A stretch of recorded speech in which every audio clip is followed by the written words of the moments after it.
So this is Churchill's Shadow, and it's now chapter 10. And this chapter is called Walter, Tragedy and a Secret Meeting at Sea. 19th of March, Norwood, 8 o'clock in the evening. Walter stirred in the dark. His face was masked in dust. His tongue was swollen and his teeth ground grit. He used grime-covered hands to move muck away from his eyes and stared at the rubble surrounding him. Memories of a few hours ago, sharp pictures began to appear in Walter's head.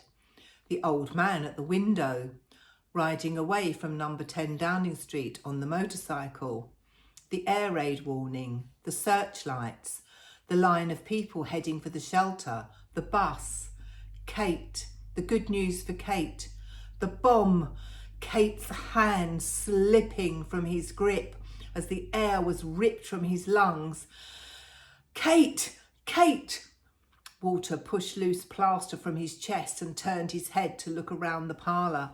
Kate! Kate! Where are you? Tears trickled down his dirty cheeks. Kate! Kate!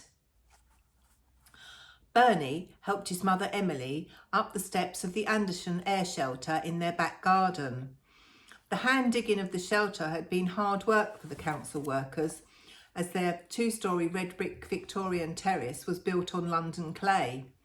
Emily had covered the earth floor with the old linoleum from their kitchen, and they had installed bunk beds, 2 deck chairs and a side table with a large Primus lamp. A big spider had made a web in the corner, and Emily and Bernie called it Fred. Bernie shone his torch over their house. Dust particles danced in the beam. Well, at least our house didn't get hit. Come on, Mum, let's go indoors now the all clear sounded. Emily had a chamber pot in her hand. Right, Bern, I'll just water the rhubarb. She poured the contents on the deep mound of earth covering the shelter where she'd planted a small vegetable garden. Oh, can you just pop along and make sure Kate's all right, and I'll put the kettle on. Bernie ran out into the street and stopped short.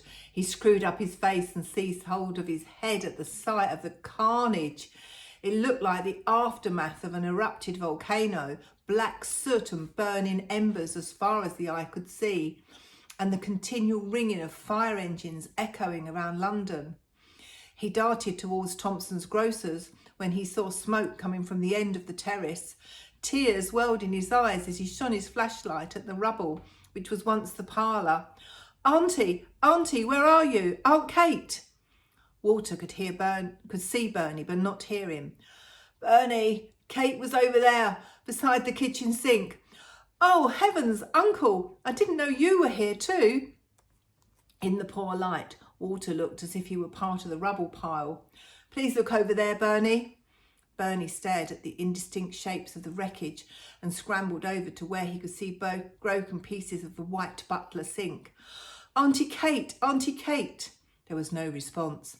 Uncle, I can't see her and I can't move this lot myself. I have to go and get help. A fire engine appeared through the murky dark. Bernie stood in the road and waved his arms, pointing at the shop. A fireman from the auxiliary fire service, wearing Wellington boots and a tin helmet, jumped down from the cab. They ran together into the front part of the building, which was still intact. It was Kate's parlour at the back that had shared a partial impact with the shop next door. Bernie tugged the fireman's sleeve.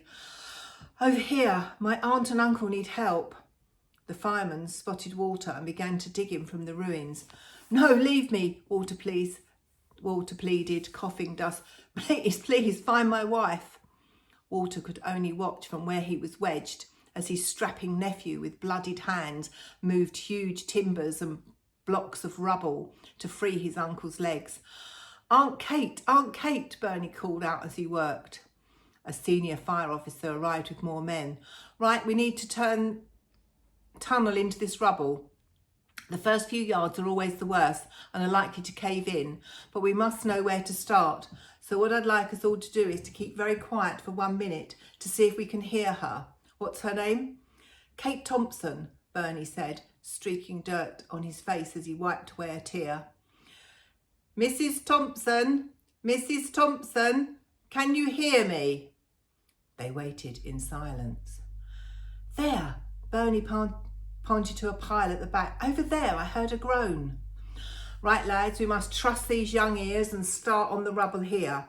And be careful, we don't know what's under there. We don't want to cause any more damage. You two help free her husband." The fireman began to move the debris from the broken dining table, pinning Walter's legs. Other local people, including Bernie's mother Emily, the undertaker and his wife, the greengrocer and his son, started to help the fireman. The air smelled of freshly exposed mortar and damp bricks. Bernie joined in the chain gang, passing rubble and buckets of debris from one person to another. They worked with a determined, rapid tempo to free Walter. He checked his head. A large bruise was throbbing on his crown. He massaged his leg and was able to pull himself up. An air raid warden checked him over. "Well, you're badly bruised, but I don't think there's anything broken. I'm going to fetch the ambulance for your wife." The dust began to settle in the street, and Bernie could see the houses opposite had had their windows blown out. It was as if a finger from God had crushed the tobacconists and bruised the shops on either side. The undertaker and the greengrocer's shops were undamaged. The firefighters, assisted by local men and women, searched through the other wrecked buildings. No fires were alight. The work was illuminated from the flickering of torches. An ambulance pulled into the street and the warden flagged it down. "This way, we've got a trapped woman." The rescue team was still digging. "I can see her!" Bernie was on his knees in the debris. "Auntie Kate, it's me, Bernie. We'll have you out in a jiffy." Kate's face was grey. The senior fire warden examined the tunnel. Luckily, the bomb's blown her underneath the ironing board and made an air pocket and some protection for her head. Bernie stood back and let the professionals complete the task of freeing his aunt. The ambulance men waited with a stretcher. When she was free, Walter limped over to her. "Kate, my love." Kate managed a half smile. The ambulance driver took Kate's pulse. "I can't see anything broken, but she may have internal injuries. Her breathing's a bit laboured, but her heart is beating well. My assistant will put a splint on her wrist and we'll check the rest out at the cottage hospital." What a bloody night. We heard over the radio it was the worst night of bombing so far. Even Buckingham Palace and the Houses of Parliament have been hit. "Are you coming to the hospital with us, sir, in the ambulance?" Walter had tinnitus ringing in his ears. Walter faltered. "Yes, but I must go via Downing Street. Check everyone's okay there." Emily brushed dust from her hands. "I'll go with Kate for now. You catch us up when you've checked your boss." She ducked as she climbed into the back of the ambulance. "I'll go too," said Bernie. "Sorry, lad, I can only take one relative." The driver closed the back doors. Bernie dusted off his hands. "Don't worry, I'll follow on the shop bike if it's still in one piece." Walter stood motionless and watched Kate go. He stared at the shop. The front window was smashed and cans and packets of boxes lay strewn. The back bedroom and the roof had collapsed, burying Kate's pretty parlour. It was a miracle the motorbike had survived the blast. Motor eased himself onto the saddle to kickstart the motor. His body badly jolted and he shot in the air. "Ah, fuck!" He rolled up his trouser leg, revealing a long, ugly graze trickling with blood. "Can I do that for you?" Bernie trotted round the bike and kick-started the engine. "Thank you, Bernie. I'll see you at the hospital." Walter blew his nose and some of his hearing was restored. He rode off into the night and had been going for several miles before he squinted and realised his headlight had been smashed in the blast. The red glow of London burning was lighting his way. When Walter reached Churchill's war rooms, he stopped outside and called to the policeman at the door. "Is everything all right? The old man? I heard the palace and the West End has been badly hit." He sat on the idling bike, reluctant to get off. "We've taken no hits here, Inspector. All's well." "I'll be off then. My wife's been injured in an air raid." He stretched his leg out again. "Ah!" Churchill emerged from the building smoking a cigar. Gracious, are you all right, Thompson? What's it about your wife? Where have they taken her? She's en route to Norwood Cottage Hospital, sir. I'll have my personal physician to see to her. Thank you, sir. Off you go, Thompson. I'll send a car for him myself right away. Churchill waved Walter on and marched back into the building. When he arrived at the hospital, Walter parked his motorbike next to Bernie's delivery bicycle and he limped up the steps. Bernie and Emily were in the waiting room. Emily hugged him and kissed his cheek. They haven't let her see us yet. They're just transferring her from the emergency department to the Nightingale ward.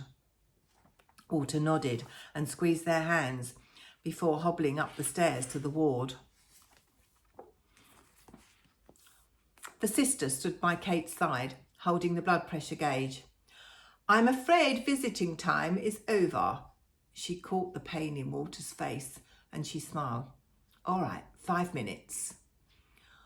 Walter nodded and took Kate's hand. Darling, what a pickle this is, eh? Kate nodded. Emily put her head round the curtain. I've sneaked in. She moved to the bedside. Here's a big kiss from me and Bernie, and we'll take care of Walter until you're up and around. Good night, my love. I'll sort out some washing things and a clean nightie of your own for you to put on tomorrow. She planted a big wet kiss on Kate's cheek and slipped back out through the curtain. Walter took Kate's hand again. You will have the very best of care. Churchill is sending his personal doctor. She beckoned him forward and brushed her lips against his. Walter held her. The nurse drew back the curtains. Mr. Thompson, I'm afraid Sister says you have to go now. Walter stood up and beckoned the nurse away from the bed. May I ask if my wife has been given any pain medication? Well, not yet, sir. We have been informed she's waiting for her personal doctor and we have to wait and see what he prescribes. Please come back and see tomorrow. Visiting hours are between 2 and 4 in the afternoon and I'm sure she'll be feeling a lot better. She'll probably be sitting up in bed with a nice cup of tea. Walter nodded. He returned to Kate's side and hugged her. I'm sure the doctor will be along any minute. I love you. Have a good night's rest and I'll be back tomorrow. She held his hands for a few seconds, let it slip from hers, lay back and closed her eyes. I love you too. Emily was waiting for him by the entrance. Come on back to our house. I've got some stew I can heat up. Emily walked over to the bike and started it. Walter stood on the steps and made a face. Don't worry, I'll get on the back, she said. When they reached home, they ate dinner in silence. Even Bernie had little appetite. Walter took the spare room, hoping to fall into a deep sleep, but his feet hung over the end of the single bed while he tossed and turned. When he woke, there was a cup of tea on the chair by the side of his bed. He sat up to drink it and found a hot water bottle under his calf. He stretched and grimaced with the pain in the leg. In the bathroom, he poured the lukewarm water from the rubber bottle into the basin. He stripped naked and washed all over, checking himself for injuries. Bruises were turning blue and yellow on his leg. On the chair in the corner was a set of Bernie's clothes. Walter breathed in as he did up the fly on Bernie's trousers. When he arrived downstairs, carrying the empty cup and hot water bottle, there was the breakfast of eggs, sausage and bacon. Emily raised a hand. Don't ask where I got this from. You're a policeman and I wouldn't want to get into any trouble. I just thought we all needed a bit of a boost this morning. Walter smiled and placed the cup on the drainer. Thanks for the hot water bottle and the cup of tea. I'm off to the shop, said Bernie. I'm going to take the wheelbarrow and get all the tins and stuff before some blighter steals it. I'll be along shortly as soon as I finish this feast. Walter put some mustard on his sausage. I'll go and see what personal things I can recover. I've got time to kill before I'm allowed to visit Kate. Yes, pop back here before you go. I'm going to put together some washing things and a nightie for you to take. And Bernie's got 2 lemon French fancies, her favourite. I'll find a little tin for them. Emily smiled and busied herself searching the kitchen cupboards. This is the first part of chapter 10. I'm going to have to read the second part separately or it will take too long to upload.